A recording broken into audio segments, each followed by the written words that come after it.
वो चौंक कर मुझे देखने लगी।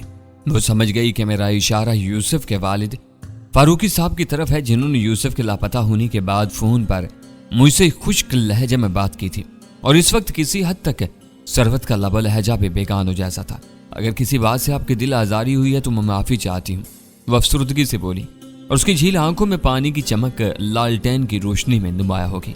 नहीं सरवत, शर्मिंदा तो मैं हूँ। मैंने यूसुफ के लापता होने के बाद कई घंटे तक तुमसे राब्ता नहीं किया और तुम सबको सख्त परेशानी में मुब्तला रखा। सरवत कुछ नहीं बोली, बस पलकें झपक झपक कर अपने आंसू छुपाने की कोशिश करती रही।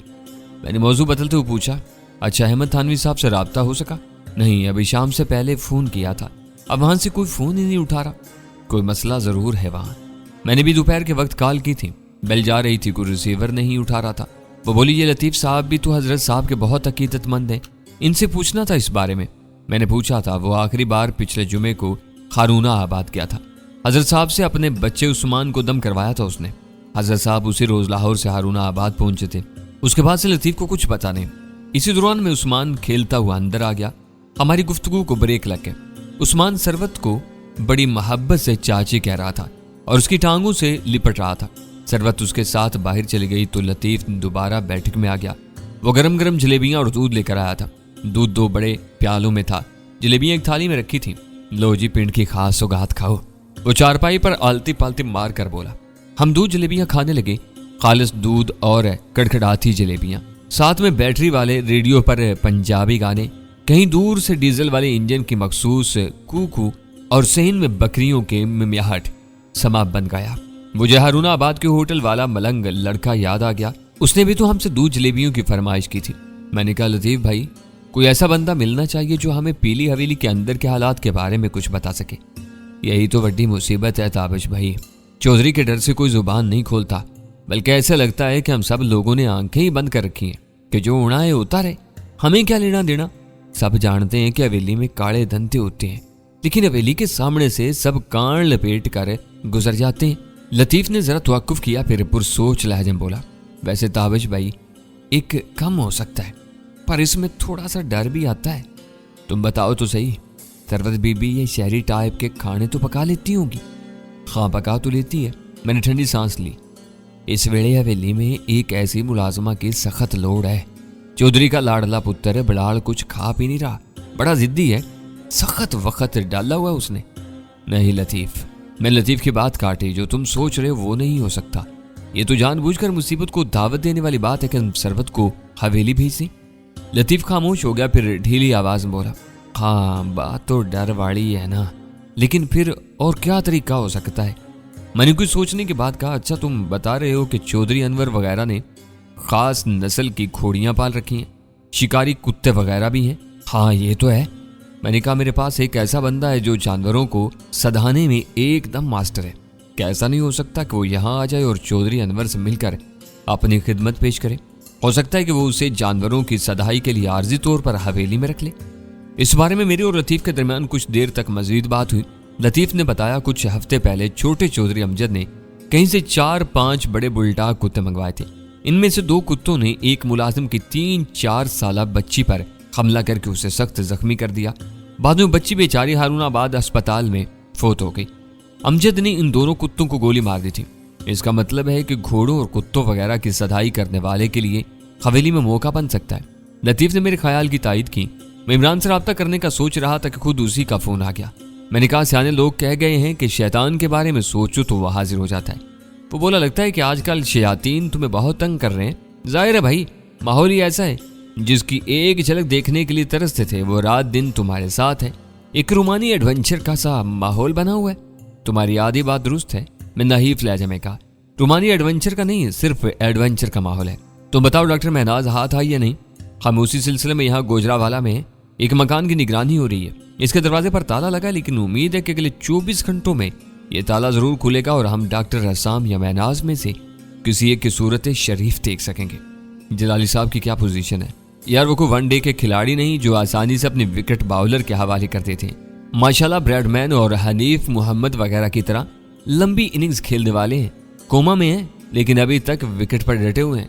महनाज जैसी लड़की यूं ही तो उसके बुढ़ापे पर आशिक नहीं हुई, अब डॉक्टर बेचारे दिन रात ये खोज लगाने की कोशिश कर रहे हैं कि मौसूफ की जान आखिर जिस्म के किस हिस्से में अटकी हुई है। सुना है कि परसों उन्होंने अपने हाथों की उंगलियों को कुछ हरकत भी दी है, शायद हारमोनियम पर कोई पुराना गाना गाने की कोशिश फरमाई है। अच्छा बताओ राजा कहाँ है?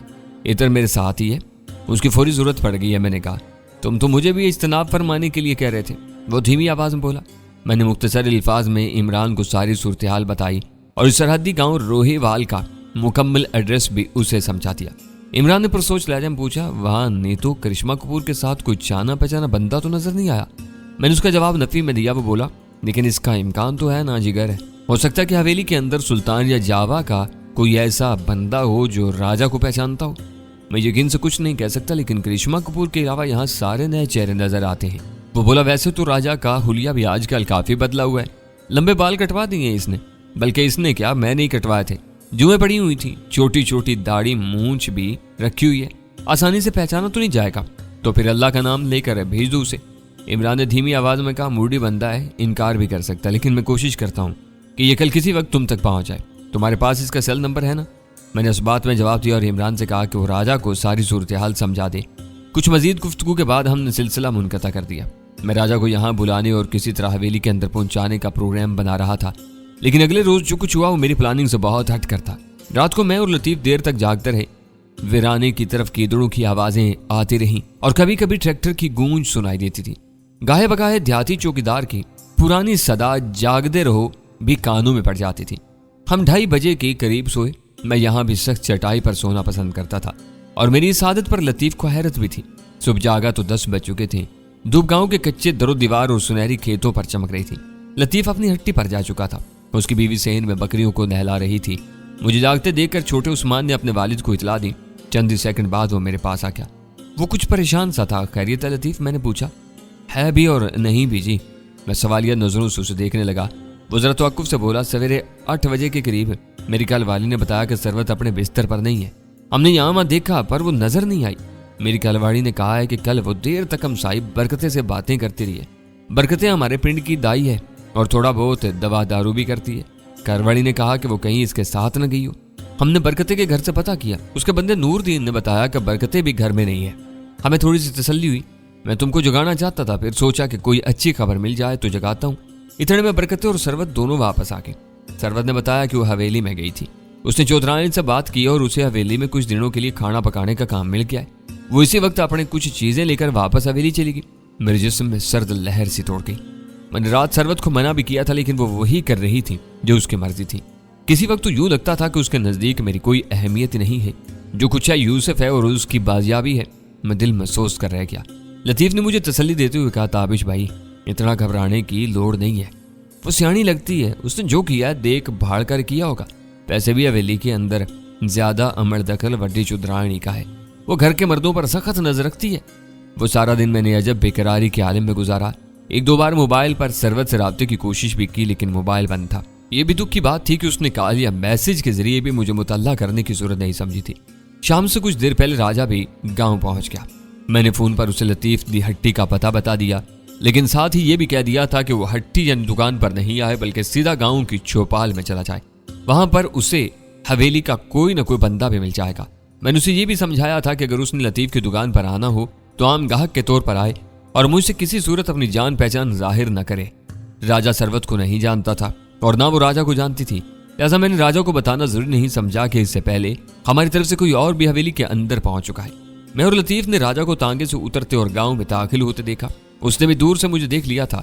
मेरी हदायत के मुताबिक वो मुकम्मल देहाती लिबास यानी धोती कुर्ते में था। उसकी आंख अब ठीक हो चुकी थी। वाइल के कढ़ाईदार कुर्ते में से उसका मजबूत कसरती जिस्म अपनी झलक दिखा रहा था। उसके बाजू का जख्म भी गालबन अब बेहतर था। चंद दिन पहले तक उसके गंदे बाल कंधों तक पहुंचते थे, अब वो छोटे हो चुके थे। उसने छोटी छोटी दाढ़ी भी रखी हुई थी। हुलिया काफी तब्दील नजर आता था। वो रात मैंने बेचैनी ही में गुजारी। रह रहकर सरवत का ख्याल जहन में आ रहा था। वो पीली हवेली में थी और ये वो जगह थी जिसके बारे में मकामी लोग बिल्कुल अच्छी राय नहीं रखते थे। अगर इन लोगों को किसी तरह का शुबा हो जाता तो सरवत सख्त मुसीबत में गिरफ्तार हो सकती थी। मुझे सरवत की मनमानी पर भी अफसोस था। उसने मुझे बेखबर रखकर यह कदम उठाया था। शायद उसे पता था कि मैं उसे कभी भी ऐसा नहीं करने दूंगा। दूसरी तरफ मैं राजा के बारे में भी फिक्रमंद था। अभी तक कुछ खबर नहीं थी कि उसे अपने मकसद में कामयाबी हुई है या नहीं, और अगर हुई है तो किस हद तक। अलहल सुबह मैंने लतीफ को गांव की चौपाल की तरफ रवाना किया ताकि वो कुछ सुन गुन ले। लतीफ की वापसी 1 घंटे बाद हुई। उसने कहा, लगता है जी तुम्हारा ये साथी काफी होशियार है। उसने कल शाम को ही चौधरी अनवर से बात कर ली थी। उसे हवेली में तो नहीं रखा गया है, पर डेरे पर जगह मिल गई है। डेरा गांव की पिछली तरफ खेतों में है। रात को राजा डेरे पर ही सोया है। आज वो चौधरी अनवर को अपनी कारीगरी दिखाएगा। लगता है कि वो काम हासिल करने में कामयाब हो जाएगा। सरवत के बारे में कोई खबर? नहीं जी, उसके बारे में तो कोई पता नहीं। हवेली की दीवार इतनी ऊंची है कि उसके अंदर के मुआमलों को जानना बड़ा मुश्किल होता है। ताबिश भाई, दाई बरकते से बात हुई तुम्हारी? हाँ, वो कहती है कल सवेरे वड्डी चौधरायण सरवत को बावर्ची खाने में ले गई थी। उसने सरवत से कोई खाना पकवाया। छोटे को वो पसंद आ गया। चौधरायण ने उसे आर्जी तौर पर 1 हफ्ते के लिए बावर्ची खाने का काम दे दिया है। लतीफ भाई, वहां कोई परेशानी तो नहीं होगी उसके लिए? मैंने फिक्रमंदी से पूछा। वो बोला, मुझे अंदर के हाल का तो कुछ पता है जी। अगर तो वो सीधा सीधा काम करती रहेगी तो कोई मसला नहीं होगा। मसला तब भी होगा जब उससे कोई उल्टा पलटा काम हो जाएगा। लेकिन वो मुझे समझदार लगती है। उसने जाते साथ ही चौधरायन को बता दिया है कि वो खुद तो पक्की देहातन है, पर उसकी एक शहरी सहेली है जिससे उसने शहरी खाने पकाने सीखे हैं। हाँ, समझदार तो बहुत है, लेकिन अगर वो किसी वजह से खुद को संभाल न सकी तो? मसलन उसे हवेली में अचानक इसका शौहर नजर आ गया। वो किसी मुसीबत में गिरफ्तार हुआ तो वो क्या करेगी? और आजाद है, कोई भी जज्बाती हरकत कर सकती है। उसे करनी तो नहीं चाहिए। एक तो उसने की है ना, हमें बताए बगैर खुद ही हवेली में चली गई है। मैंने बुझे हुए लहजे में कहा, लगता है मियाँ बीवी में बड़ी मोहब्बत है। कोई बच्चा भी है उनका? नहीं, मैं नफी में सरी लाया। वो गौर से मेरी तरफ देखने लगा। ये सरत तुम्हारी चचाजाद है? नहीं, खालाजाद। जब तुम इसके बारे में गल बात करते हो ना ताबिश भाई, तो तुम्हारी आवाज में अजीब सी उदासी आ जाती है।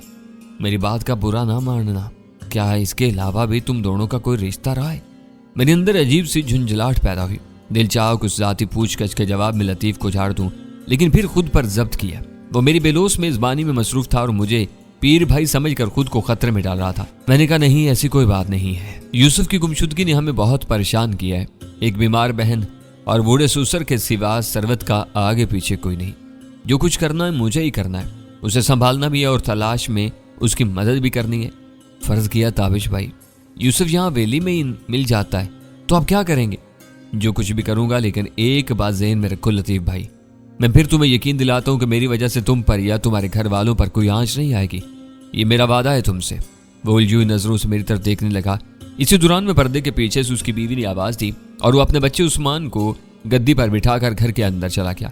8-10 साल उस्मान अपनी उम्र से ज्यादा अक्लमंद था। बड़ी चाबक दस्ती से दुकानदारी कर लेता था। उसकी एक छोटी बहन भी थी जो शायद किसी चाची ताई के यहाँ गई हुई थी। सरवत ने यूं अचानक हवेली में जाकर मुझे अजीब हेजान में मुब्तला कर दिया था।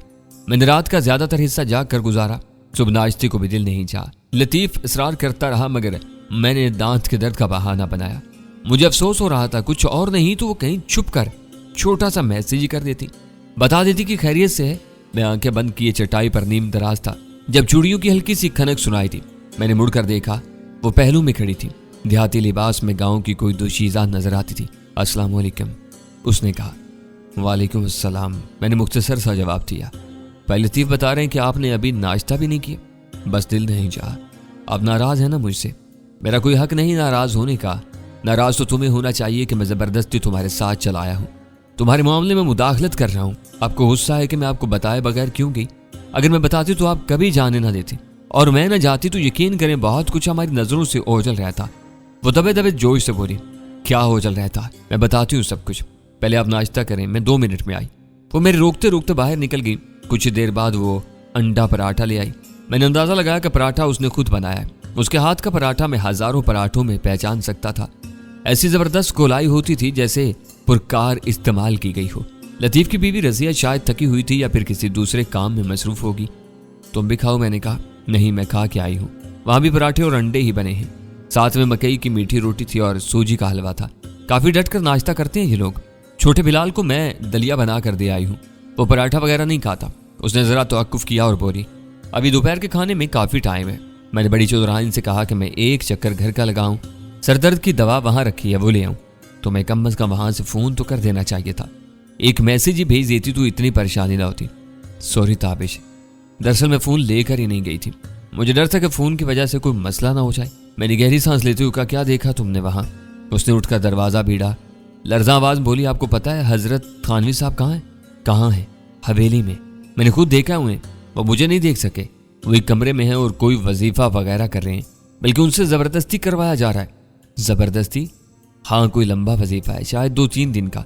पता चला है कि हज़रत साहब ये वजीफ़ा हर चांद की 22वीं और 23वीं रात को करते हैं। कोई ख़ास पढ़ाई है जिसके लिए ये दिन वक्फ है। कहते हैं कि इस पढ़ाई का ख़ास असर है पुरानी ज़िद्दी बीमारी के लिए। ये वजीफ़ा बहुत मुफीद समझा जाता है। मैंने कल खुद देखा है। हज़रत साहब ने अपने सामने मिट्टी का कोरा प्याला रखा हुआ है, इसमें पानी है, इस पर कुछ पढ़ रहे हैं। बाद में ये पानी बोतल में डालकर मरीज को दे दिया जाएगा। और मरीज कौन है? वही लड़की जिसकी टांग की चोट बिगड़ी हुई है, हर वक्त बुखार में रहती है। तो वो लड़की अभी यहीं है? हाँ ताबिश, वो यहीं रह रही है। मैंने कल उसे पास से देखा है। उसकी शक्ल कुछ इंडियन एक्ट्रेस से मिलती है। उसने आंखों पर नीले लेंस भी लगा रखे। तो तुम्हारा क्या ख्याल है कि हजरत साहब जो पानी दम कर रहे हैं वो इस लड़की के लिए? जी हाँ, यही पता चला है। हैरानी और दुख की बात यह है कि हजरत साहब से ये सब कुछ जबरदस्ती करवाया जा रहा है। यूं समझे कि इन्हें डरा धमका कर यहाँ लाया गया और इनसे जबरदस्ती वजीफा पढ़वाया जा रहा है। इन लोगों की अकल पर रोना आता है। दम दरूद का काम भी बजोरे बाजू करवा रहे। बात कुछ समझ में नहीं आ रही। मैंने सारा पता किया है, वो वसूख से बोली। इंडियन एक्ट्रेस की शक्ल वाली इस लड़की का नाम नीतू है। कुछ अरसे पहले इसकी टांग में कहीं गोली लग गई थी जिससे हड्डी को नुकसान पहुंचा था। ये यहाँ चौधरी अनवर और अमजद वगैरह की खास मेहमान है। लाहौर में इसकी टांग के 2 ऑपरेशन हुए थे, लेकिन चोट बिगड़ गई है। इन्फेक्शन है जिसकी वजह से बुखार भी हो जाता है। किसी ने हजरत साहब का पता बताया और ये कहा कि इनका खास वजीफा हड्डी के बिगड़े हुए जख्मों के लिए बहुत मुफीद समझा जाता है। लेकिन यह भी पता चला है कि यह वजीफा हजरत साहब महीने की सिर्फ खास तारीखों में करते हैं और इलाज कराने वाले बहुत पहले से इस वजीफे के लिए अपना नाम लिखवा देते हैं। बहरहाल ये लड़की अपने साथियों के साथ 3-4 दिन पहले यहाँ से हारूना आबाद पहुंची है। इन लोगों के पास चौधरी अनवर का एक रुक्का भी था जिसमें चौधरी अनवर ने कहा था कि मरीजा इनके खास मेहमान है और जिस तरह भी हो सके इसका काम पहले कर दिया जाए। सरवत ने जरा तवक्कुफ किया और बोली, आपको पता ही है हजरत साहब वजीफे या दवा के हवाले से किसी की सिफारिश या मुदाखलत बर्दाश्त नहीं करते।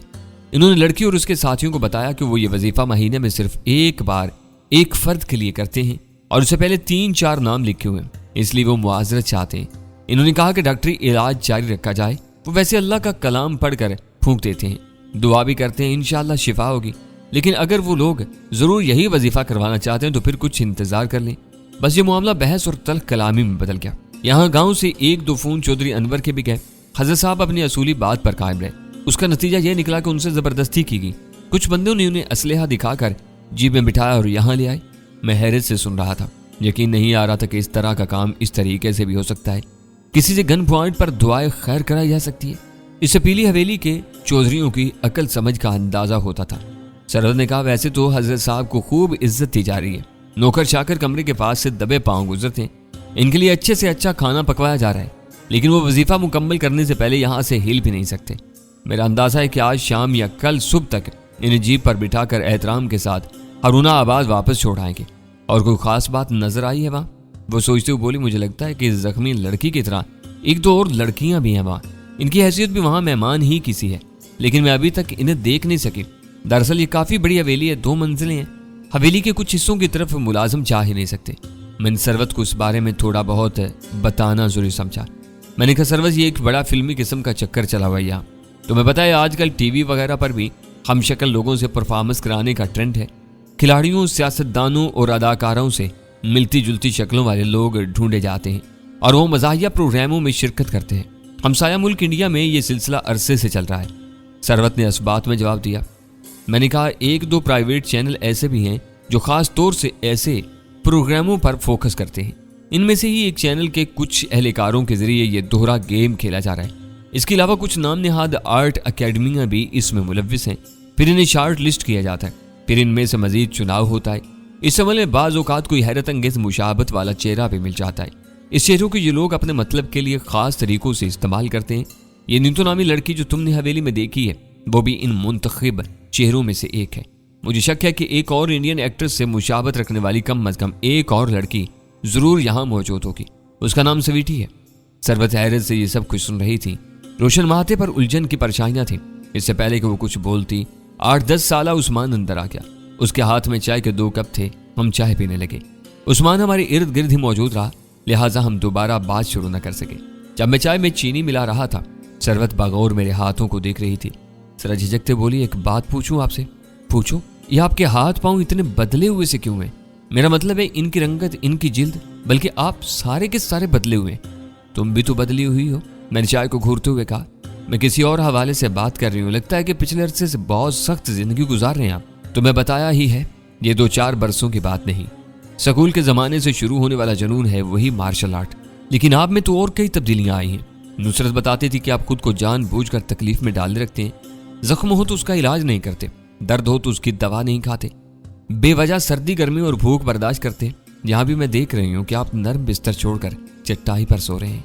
आपको खाने पीने की कोई परवाह नहीं। भाई खा पी तो रहा हूँ और तुमसे ज्यादा खा रहा हूँ। और चटाई पर सोना मार्शल आर्ट के खिलाड़ियों के लिए, बल्कि सब खिलाड़ियों के लिए अच्छा होता है। कमर में दर्द नहीं होता। वो सर हिलाकर बोली, आप बहुत कुछ छुपा रहे हैं। लगता है आपको आदत पड़ गई है खुद को तकलीफ देने की और तकलीफ देकर खुश होने की। तुम्हारे लिए बात इत्मीनान का बायस नहीं कि मैं खुश हूँ। वो लाजवाब सी हो गई। इसी दौरान में उस्मान बाहर जा चुका था। मैं दोबारा असल मौजू पर आ गया। मैंने उसे वजाहत से बताया कि कुछ जराइम पेशा लोग मशहूर अदाकाराओं की हम शक्ल लड़कियां ढूंढ रहे हैं और इनमें से बेहतरीन का इंतखाब करने में मसरूफ हैं। मेरी पूरी बात सुनने के बाद वो पुरतफक्कुर अंदाज में बोली, ताबिश अगर आप और आपके दोस्तों ने छानबीन की है तो ठीक ही होगी, लेकिन ये बात समझ में नहीं आती कि फिर इन लड़कियों को इस दूर दराज गांव में क्यों लाया गया है। मैंने गहरी सांस लेते हुए कहा, सरवज ये इंसानी स्मगलिंग का मामला लगता है। मुझे शक हो रहा है कि इन लोगों को इस सरहदी गांव से किसी तरह बॉर्डर पार पहुंचा दिया जाएगा। एकदम सरवत के चेहरे पर नजर आने वाली हैरत में खौफ का उनसर भी शामिल हो गया। वो बोली, ताबिश तो फिर यूसुफ क्यों यहाँ है? इनका इस मामले से क्या ताल्लुक हो सकता है? क्या ये लोग इन्हें भी बॉर्डर पार पहुंचाना चाहते हैं?